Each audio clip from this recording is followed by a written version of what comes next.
नमस्कार दोस्तों, dear mathematician आपका स्वागत है। आज का जो हमारा क्वेश्चन है वो क्लास 10th के मैथ के एक्सरसाइज 1.3 के क्वेश्चन नंबर 2 है और चैप्टर का नाम है वास्तविक संख्याएं। तो देखिए इस क्वेश्चन में क्या दिया गया है।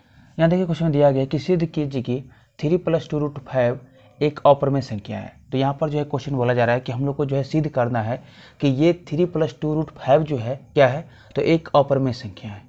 अब देखिए इस संख्या को जो है अपरिमेय संख्या सिद्ध करने के लिए जो है इसको क्या करेंगे, तो परिमेय संख्या मान लेंगे। अगर ये जो है परिमेय संख्या के मापदंड पे या फिर कंडीशन पे खरा उतरता है तब जो है ये परिमेय संख्या हो जाएगा, अन्यथा ये जो है परिमेय संख्या नहीं होगा। तो चलिए पहले मान लेते हैं कि ये जो है एक परिमेय संख्या है। तो यहाँ देखिए हल माना कि 3 + 2√5 एक परिमेय संख्या है। परिमेय संख्या है तब जो है क्या होगा, तब 3 + 2√5 बराबर क्या होगा, तो P/Q होगा। क्योंकि ये P/Q जो है परिमेय संख्या क्या है, तो स्टैंडर्ड फॉर्म है या फिर मानक रूप है। अब देखिए यहाँ पर ये P और Q क्या है, तो यहाँ देखिए यहाँ P और Q, यहाँ P और Q पूर्णांक संख्याएं हैं। पूर्णांक संख्याएं है तथा Q बराबर नहीं है 0 का। ये P और Q जो है क्या है, तो पूर्णांक संख्या है। इस परिमेय संख्या में जो है ये P और Q क्या है, तो पूर्णांक संख्या है तथा ये Q बराबर जो है 0 नहीं है। अब इसके बाद आगे देखिए साथ ही P और Q में एक के अलावा कोई दूसरा उभयनिष्ठ गुणनखंड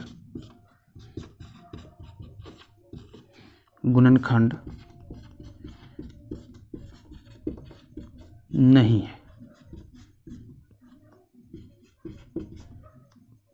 है। अब देखिए हम जो है शुरू में परिमेय संख्या के मापदंड का जो है बात कर रहे थे या फिर कंडीशन का बात कर रहे थे। तो यही जो है परिमेय संख्या के जो है कंडीशन है या फिर मापदंड है। क्या कंडीशन है कि ये P और Q जो है पूर्णांक संख्याएं हैं तथा Q बराबर जो है 0 नहीं है। साथ ही इस P और Q में जो है एक के अलावा जो है कोई दूसरा उभयनिष्ठ गुणनखंड नहीं है। मतलब कह सकते हैं कि P और Q में क्या है, तो P × 1 है बटा Q × 1 है। उसके अलावा जो है कोई दूसरा उभयनिष्ठ गुणनखंड जो है नहीं है। मतलब उभयनिष्ठ गुणनखंड मतलब ये हुआ कि इसमें भी जो है 1 होना चाहिए और इसमें भी जो है 1 होना चाहिए, तब जो है उभयनिष्ठ गुणनखंड कहलाता है। तो परिमेय संख्या में जो है एक के अलावा जो है कोई दूसरा उभयनिष्ठ गुणनखंड नहीं है। अब चलिए आगे बढ़ते हैं। यहाँ देखिए इसको जो है लिख सकते हैं, देखिए 2√5 बराबर P/Q - 3। इसको जो है इधर भेज दिए। अब देखिए ये जो है इधर प्लस में था, तो जब ये इधर गया तो ये माइनस में आ गया। इसी तरह से आगे देखिए 2√5 बराबर क्या होगा, तो Q जो है एलसीएम ले लेंगे तो क्या होगा, P - 3Q होगा। अब देखिए √5 बराबर क्या होगा, इसको जो है इधर भेज देते हैं। मतलब ये दो अगर बायां पक्ष में गुना में है तो जब ये दायां पक्ष में जाएगा तो किस में आ जाएगा, तो भागा में आ जाएगा। तो देखिए P - 3Q बटा क्या होगा, तो 2Q होगा। अब देखिए यहाँ पर जो है ये √5 क्या है, तो अपरिमेय संख्या है। इसको जो है हम क्वेश्चन नंबर 1 में जो है सिद्ध कर चुके हैं कि ये √5 जो है क्या है, तो अपरिमेय संख्या है। और ये P - 3Q बटा 2Q जो है ये क्या है, तो ये जो है एक परिमेय संख्या है। क्यों परिमेय संख्या है, क्योंकि ये P और Q जो है क्या है, तो पूर्णांक संख्या है और बटा में जो ये 2Q है ये भी पूर्णांक संख्या है। तो पूर्णांक संख्या बटा पूर्णांक संख्या क्या होगा, तो परिमेय संख्या होगा। और साथ ही जो है ये कंडीशन जो है हमेशा लागू रहेगा कि मतलब इन दोनों में जो है एक के अलावा जो है कोई दूसरा उभयनिष्ठ गुणनखंड नहीं है। तो इसीलिए जो है ये परिमेय संख्या होगा और ये जो है अपरिमेय संख्या होगा। लेकिन हम लोग जो है क्या पढ़े हैं कि परिमेय संख्या जो है अपरिमेय संख्या के बराबर नहीं होता है। तो फिलहाल अभी जो है इसको हम समीकरण 1 मान लेते हैं। तो यहाँ देखिए यहाँ पे लिख लेते हैं कि यहाँ यहाँ समीकरण एक में बायां पक्ष में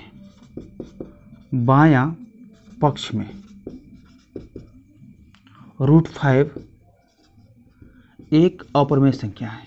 √5 एक अपरिमेय संख्या है तथा दायां पक्ष में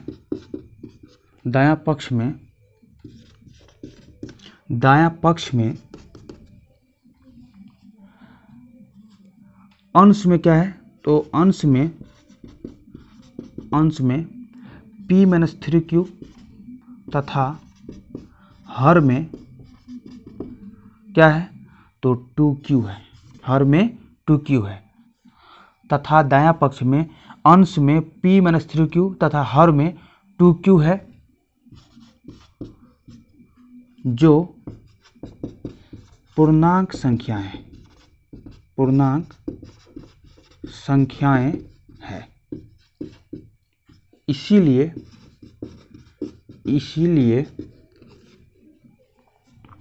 p-3q बट्टा 2q क्या होगा, तो एक परिमेय संख्या होगा।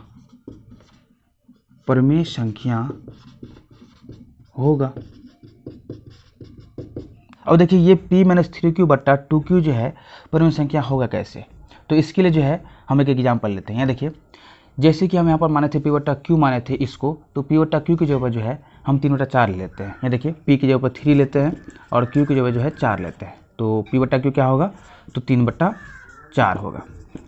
अब देखिए ये p और q में जो है एक के अलावा जो है कोई दूसरा उभयनिष्ठ गुणनखंड जो है नहीं है, तो यही p और q का मान जो है क्या करते हैं, तो इसमें रख देते हैं। ये देखिए p का मान कितना है, तो 3 है, तो 3 माइनस q का मान कितना है, तो 4 है, तो 3 गुने 4 बट्टा 2 गुने कितना होगा, तो 4 होगा। यहाँ देखिए 3 माइनस 4 × 12 बट्टा क्या होगा, 8। अब यहाँ देखिए 3 माइनस 12 कितना होगा, तो -9 बट्टा 8, और ये -9 बट्टा 8 क्या है, तो परिमेय संख्या है। और आप इस तरह से जो है अलग अलग एग्जाम्पल भी लेके चेक कर सकते हैं, जैसे कि यहाँ पर p की जगह 5 लीजिएगा और q की जगह जो है 6 लीजिएगा, तब भी जो है रिजल्ट जो है परिमेय संख्या ही आएगा। तो आप लोग जो है समझ चुके होंगे कि ये जो है परिमेय संख्या क्यों है। अब देखिए समीकरण 1 में जो है बायां पक्ष में क्या है, तो अपरिमेय संख्या है, और दायां पक्ष में क्या है, तो परिमेय संख्या है। और हम लोग पढ़े हैं कि अपरिमेय संख्या जो है कभी भी परिमेय संख्या के बराबर नहीं होता है। और यहाँ पे जो है एक चीज़ और देख लीजिए कि इसको जो है हम लोग a b c d कुछ भी मान सकते हैं। अभी फिलहाल ऐसे हम 1 माने हैं, तो ऐसा नहीं है कि आगे क्वेश्चन 2 मिलेगा, इसको जो बस 1 मान लिए हैं कि समीकरण 1 है ये। आप इसको जो है a b c d कुछ भी मान सकते हैं एग्जाम में, बस इसके लिए कि यहाँ समीकरण 1 में, यहाँ पर आप ये भी लिख सकते थे कि यहाँ समीकरण a में, अगर ये इसको a मानते तो यहाँ पर लिख सकते थे कि यहाँ समीकरण a में ये सब है। तो इस बात को हम जानते हैं कि परिमेय संख्या जो है परिमेय संख्या बराबर नहीं होता है। तो समीकरण 1 में जो है विरोध का जो है आभास होता है, या फिर विरोध हम पाते हैं कि परिमेय संख्या जो है अपरिमेय संख्या के बराबर नहीं होता है, और ये जो है समीकरण में आ गया है, तो ये जो है संभव नहीं होगा। तो इसका मतलब ये हुआ कि हमारा मान्यता जो है क्या है, तो गलत है। जो हम माने हैं कि ये 3 + 2√5 जो है p/q है, ये जो है नहीं हो सकता है। अगर ये परिमेय संख्या होता तो आगे भी जो है परिमेय संख्या बराबर परिमेय संख्या ही आता। तो इसको जो लिख लेते हैं, यहाँ देखिए, लेकिन हम जानते हैं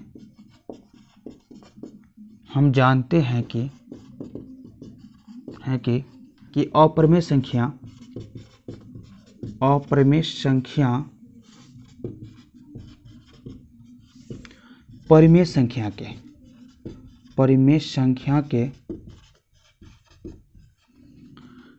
के बराबर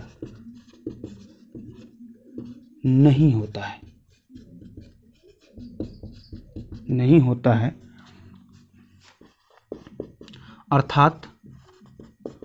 अर्थात समीकरण में हम विरोध पाते हैं। क्या विरोध पाते हैं, कि अपरिमेय संख्या जो है परिमेय संख्या के बराबर नहीं होता है। तो इसका मतलब ये हुआ कि हमारा मान्यता जो है क्या है, तो गलत है कि ये 3 + √5 जो है परिमेय संख्या है। तो यहाँ देखिए इसको लिख लेते हैं कि अतः हमारी मान्यता गलत है। क्या गलत है? यहाँ देखिए गलत है कि 3 + 2√5 एक परिमेय संख्या है, एक परिमेय संख्या है। अर्थात क्या हुआ? अर्थात 3 + 2√5 क्या है? तो परिमेय संख्या नहीं है, एक परिमेय संख्या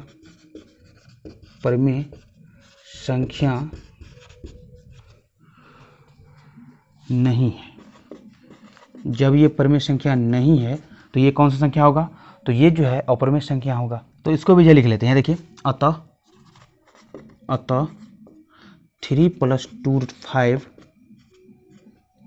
एक अपरिमेय संख्या है, अपरिमेय संख्या है।